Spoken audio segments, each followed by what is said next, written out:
pleasure for me to introduce David Miller, who is a longtime, extremely good friend of mine.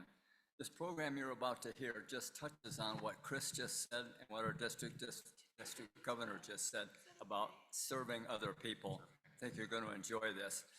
A couple of things I want to add to what's on the screen. You can read that. Chloe graduated from the University of Denver in International Studies as a Russian laureate. That led her, or maybe during that period of time, she was in St. Petersburg. Now, we all know what happened when Ukraine was invaded by the Russians. The world turned upside down, and Chloe was in St. Petersburg. So her father, David, and her mother, Heather, worked very hard to convince her, because she really liked it there, to get the hell out of there. This is not the time you want to be in Russia. A couple comments. David is a graduate of University of California, Davis, in psychobiology. He had a great interest in being a pre-med, so we got the better of him, I think. He then also attended Harvard Kennedy School and has a master's in public administration. So please welcome David here and Chloe in Kosovo.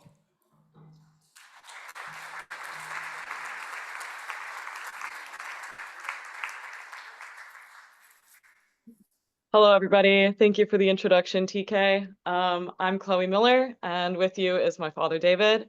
Thanks so much for having us again. We are here to talk about our experience teaching English at the Love and Care Learning Center. Good afternoon, everyone. Thank you very much for inviting us to share our experience with you that we had in Thailand. Chloe, are you there? Can you hear me? Uh-oh. Can you hear me? Ah, yes. Can we see? Okay. Can we see? Working that out. Okay. In the meantime, Chloe, as you will hear, is currently in Kosovo. She is a Peace Corps volunteer, and she will be talking about the transition of what great, there she is. And we have things we'd like to share, and we have some slides, and I will start. Can we do both? Okay, great. Okay, Chloe, would you please start out? Yes. Okay. Hello, everyone. I'm Chloe. Thank you so much for having us here today. So we're here to talk about our experience teaching English at the Love and Care Learning Center, which is a boarding school run by and for refugees in Thailand for youth that are fleeing the civil war in Myanmar. I wanted to start out with a little bit of my connection to Rotary. I grew up in Boulder, and so the Boulder Rotary Club sent me on the Rotary Youth Exchange in 2017 and 2018. I went to District 4730, which is in the south of Brazil. So I have great respect for Rotarians, and I really love the organization as a whole. This was a very pivotal year for me. It really fostered my love of international development and intercultural immersion. I made really good relationships with my 4 host families, with the other exchange students, learned Portuguese, and it was really just the year set me up for success in both college and in my position now. So I'm currently a Peace Corps volunteer serving in Kosovo in the education sector. So I'm an English teacher here. So yeah, I just have a lot of respect for Rotarians and all the work that you do. You can go to the next slide. Okay, so for an overview of Love and Care, they are located right on the border of Thailand and Myanmar. It's a migrant learning center near Mae Sot, Thailand.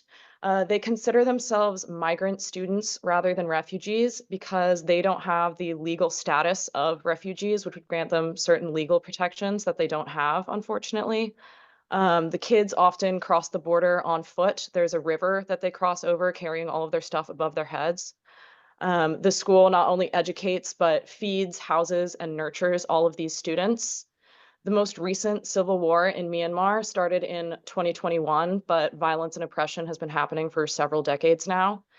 Burmese military coup took over the government there and has been oppressing the ethnic minorities in Myanmar. Most of, or there's a lot of ethnic minorities represented at Love and Care, but one of the biggest groups is the Karen people, and they are one of the minorities that have been most rigorously persecuted in Myanmar. And in addition to already scarce education resources in Myanmar, of course, if they were to stay there, on top of the violence, high school age boys would risk being conscripted or imprisoned if they were to stay in the country. So knowing these incredibly high stakes, Love and Care tries its hardest not to turn away any students that come to its doorstep, and they accept an ever-growing student body despite their really limited resources. So just the last year alone, they grew from a student body of 160 to 250 students. Each dorm sleeps 8 or more kids on rollout mats. And all the teachers are also refugees themselves. Most of them graduated from Love and Care and either wanted to stay or went through university and returned to teach, to give back to their school, their community, and to their director, Grace. Teachers, they earn a third of the salary that they would elsewhere, which is already very low, but they just believe so strongly in the cause and the school and the director that they stay.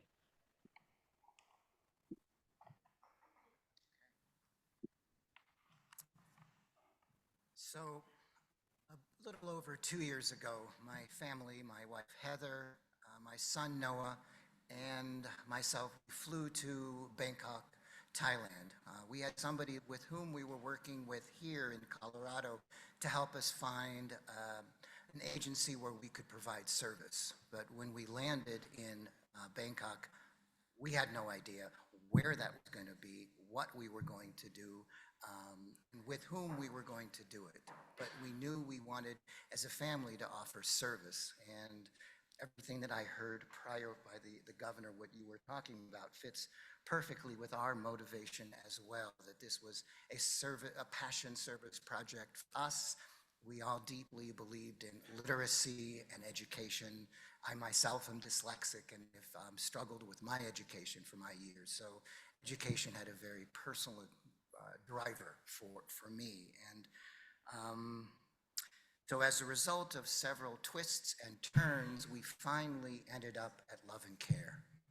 And I don't think of it that we found Love and Care. I think Love and Care found us. And it was this magical meeting of purpose and drive. And at the end of 2 weeks, we were planning on volunteering for only 2 weeks. And at the end of that 2-week period, we all felt, no, it's way too soon. We can't leave. And so we changed our plans and we wanted to extend another week, but we didn't want to assume that that was okay with the director of the program. So we asked, is it okay if we stay? And as an example of many, many moments of remarkable interchange, this director was so much on her plate, began to cry. And it was something which had very much deep meaning for all of us in our family. So when we first arrived, we had no preset expectations of what we would experience. We had no idea what kind of experience we would have, and we had no idea of what kind of a lasting effect it would have on my entire family. But it did, and I think the thing that was most salient was the feeling of hope. The sense that in our world where there is such division, that Love and Care was an organization that brought together people from a wide, diverse backgrounds of people who got along and who lived together as a family. And it was just so incredibly inspiring. And considering that these kids coming over, as Chloe described, ages 5 to 21, by the way, and these are kids without parents, so their parents sent them over from Myanmar to Thailand to be able to have to have a better chance of a life ahead. And imagine that as a parent giving up your child to go someplace else while you stay in your home country. So these are kids who are coming over without their parents, without their friends, without a support network, but that this is a place where they will be safe. And they have no idea when they're coming back. And with all that, it would be entirely reasonable to expect. Imagine if you were in that situation, it would be entirely reasonable to expect that the kids would be sullen or withdrawn or angry or some dramatic effect of that kind of separation from what the life that they knew. And in fact, it was quite the opposite. We found that these kids were full of life and full of hope and full of vitality. They were eager to learn, eager to support one another, and there was this amazing sense of cohesiveness, of unity, of connection that I, in my life, have never, ever experienced. Our first day, quite momentous, we had met with the director for 15 minutes, and she said, okay, time to go, we'll take you to your classes.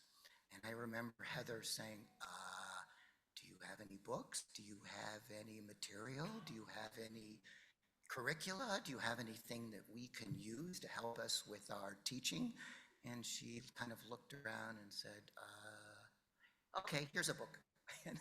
And away we off. And we left the office, left her room, and she said, okay, Heather, there's your class. We continue to walk.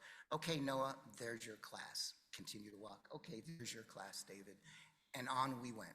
There was no preset curricula, no lesson plans, and we were on our own.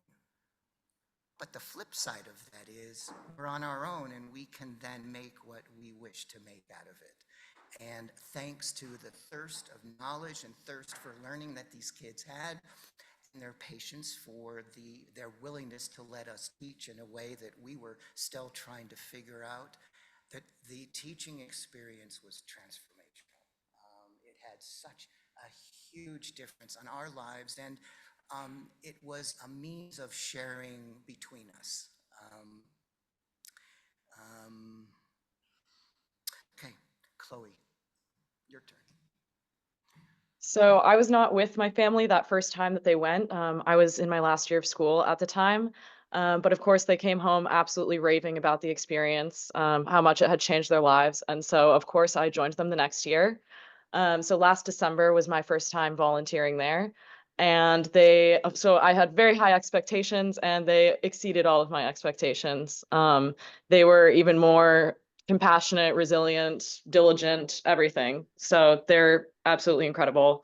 And I, fell equally in love with the school and the kids there. So it was just really a truly remarkable experience to bond with these kids and get to be a part of their beautiful community. One of the great examples of the culture of unity that they have in their school is the way that they celebrate birthdays. So I got to witness them celebrating their December birthdays. They only have the money to purchase a small cake. So everyone that has a birthday in a certain month, they all get one cake, they sing happy birthday. And then those kids, the birthday boys and girls, go around and feed a bite of their cake to every single student there. So it's like one small cake for 200 students, and the birthday boys and girls are the ones that feeds it to all of their other students and friends. Another example of their incredible selflessness, even in the face of, their own circumstances, is that how they share everything selflessly and without reservation. Teacher Benny told me about an example of this, where on a few occasions, students collected their own pocket money to donate to other refugees in the community that were in even more need than they were at the time. Excuse me for interrupting. Imagine the scene of seeing 200 kids being fed pieces of cake by these students with the birthday. So it was us as birthday kids, them as birthday kids, feeding the cake, pieces of cake to everyone. And that's just the kind of community that they had. Okay. So up on the slide right now, you can see, can you go back one? Go back. This is them doing some of their chores. So they share everything, and they share chores equally as well. So they share food, clothes, rooms, and of course, responsibilities. Boys and girls alike, there's no gender differentiation between the chores that they do. All members of the school community eat the same exact food, which is just 2 meals a day. Since they don't have time during the day to make lunch, they eat breakfast and dinner. Since they're all, in class, they don't have time to stop their lessons and make lunch. They try to make at least 2 meals a week that include meat or fish, but often money is too tight. There was a period of time, I believe it was 1 whole year, where they couldn't afford anything other than rice. And so they bought rice and foraged bamboo shoots and other edible plants from the surrounding area. Director Grace sleeps on a floor mat just like everyone else and often alongside children that are sick. You can see them doing the chores in these pictures. They garden, they cook, they do laundry, they construct new buildings, everything. They share equally.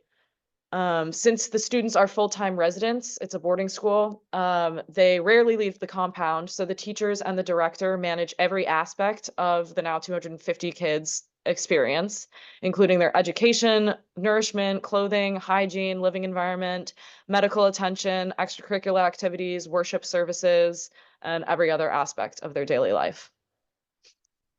You can go to the next slide.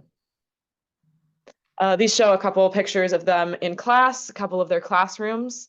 The school's goal is to raise a new generation of leaders and change makers, to create strong, kind, critical thinkers who will one day return to their country and helps to solve the most pressing issues in the community and the world. The education system in Myanmar is very strict and traditional, following the teacher speaks and student listens model, and they have frequent use of corporal punishment for wrong answers. So at Love and Care, the pedagogy is completely different. They encourage independence, leadership skills, and participation in the classroom. When asked what she liked about her school, one of the 11th grade students, Gemu, said, quote, "I'm so happy to study here because it's not only for academics, but to improve our lives, our leadership skills and thinking skills, and to be a good person for the future. Teacher Grace teaches us to be a good person for our country." Many students mentioned how it feels like a true family, that they all take care of each other like siblings, that they really are, they act like a family. Ninth grader Tutu said, quote, "The community is very friendly and there are no strangers. There's no different people. We come from diverse backgrounds, but when we are here, we are a Love and Care family." Despite the struggles they face, the students dream of giving back to their communities. They all dream of going on and becoming doctors, nurses, pilots, and teachers to help their people at home and help their communities to recover from the violence. So we've mentioned the director of Love and Care several times. Her name is befittingly Grace. And Grace came to Love and Care 20 years ago. She joined as a volunteer summer intern. At the end of the summer, the director said, "We think you do really well at this organization. We'd like you to stay. By the way, there's a hitch. You'll have to pay for your own food and your own living expenses, and we can't pay you for the job." She said, "Okay, thank you. Appreciate your offer." She went back to Myanmar. 2 months later, she was back. And she said, "This is where I belong."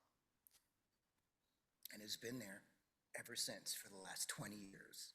And has been such a stalwart, such this driving force, and I think the force behind the community and why it is so extraordinary, and the staff with whom she works, the teachers with whom she works, yes, the connections she makes within the community, lots of in-kind contributions that she establishes.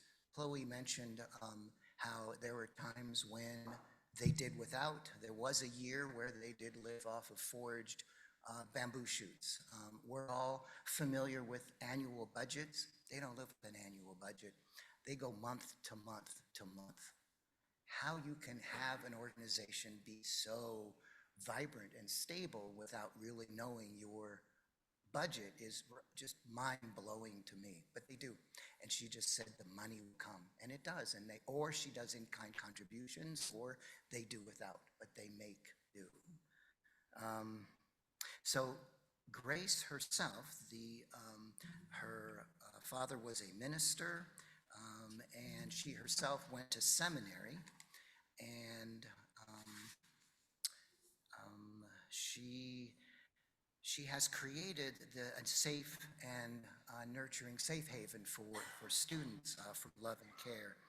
And though the students are primarily, as Chloe said, primarily from a minority group known as the Karen, some are Christian, some are Buddhist, some are Amonist, those who believe there's spirit in everything.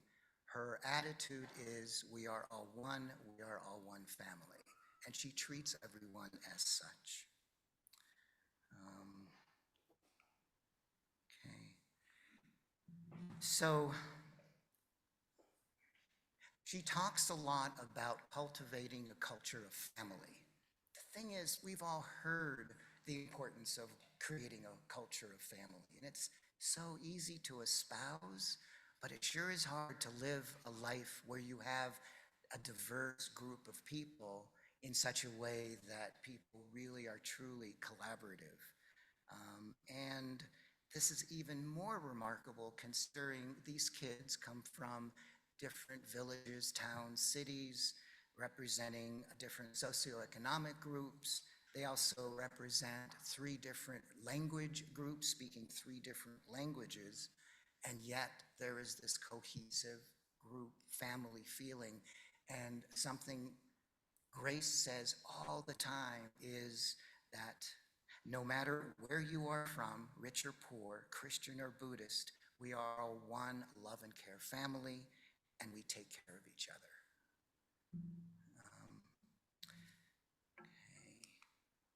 So teachers, there's very few teachers. As Chloe also mentioned, they have 2 meals a day. They don't have enough staff to make 3 meals a day because the kids do the cooking as well as the teachers.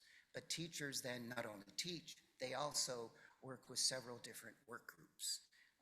And as Chloe mentioned, the kids do so many different things of cooking and cleaning and washing clothes. They are responsible for the daily activities of the operation of the community along with the teachers. And what I found so remarkable was, again, this feeling of connection, community, togetherness. And I don't know about you, but if I think of your typical teenage 13-year-old, they would not be eagerly participating in cleaning up, cooking and cleaning and organizing. And yet you had this joie de vivre, this sense of happiness working together. It was palpable. Again, something I had never experienced in my life. Will you go back 1 slide? Sure. Sorry. No worries. Forward 1 slide to the graduation slide. That one? Next. 1 more. Yeah. Okay, so since Love and Care isn't an accredited Thai institution,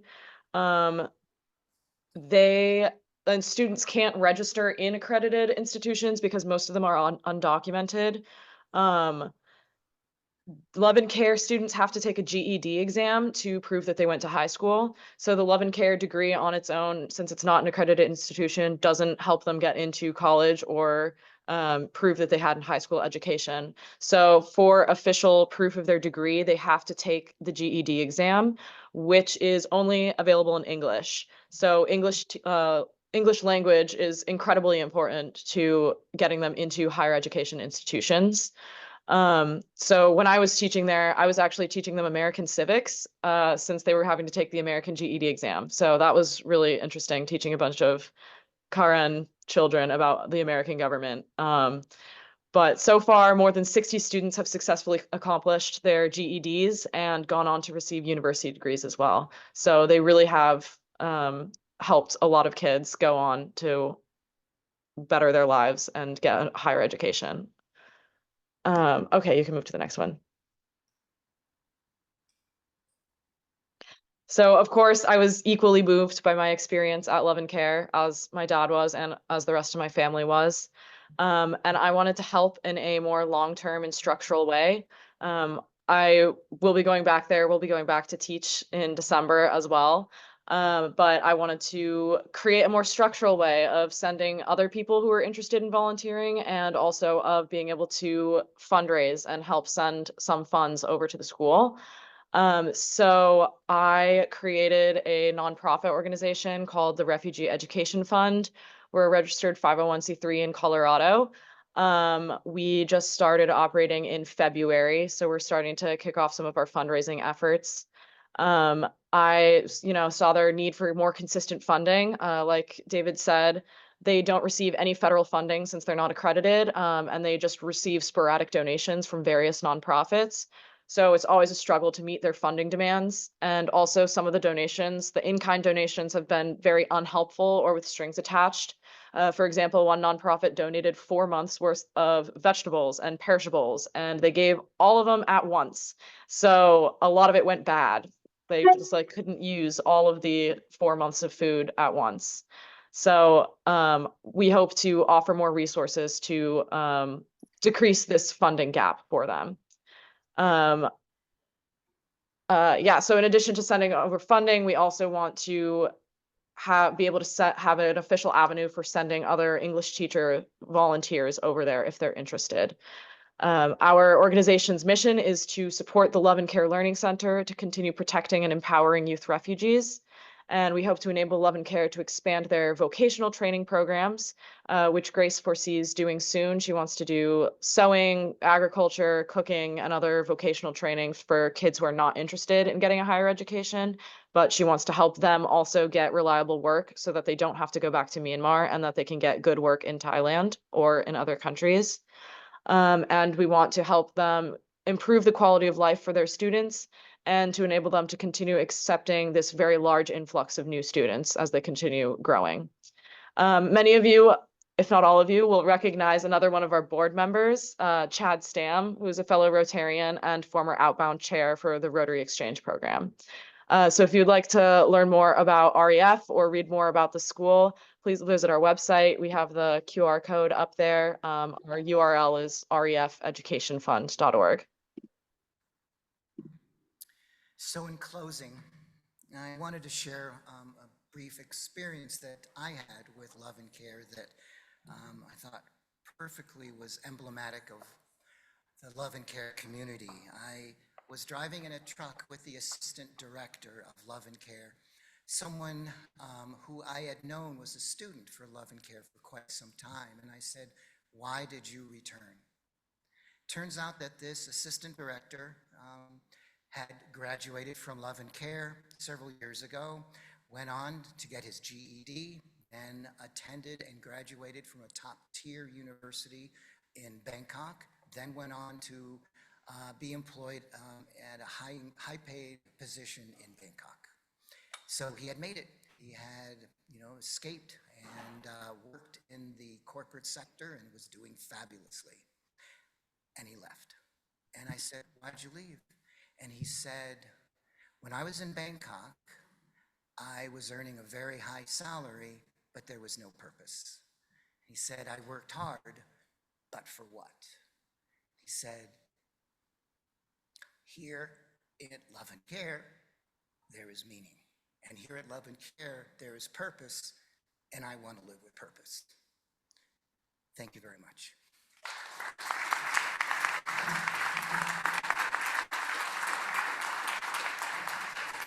David,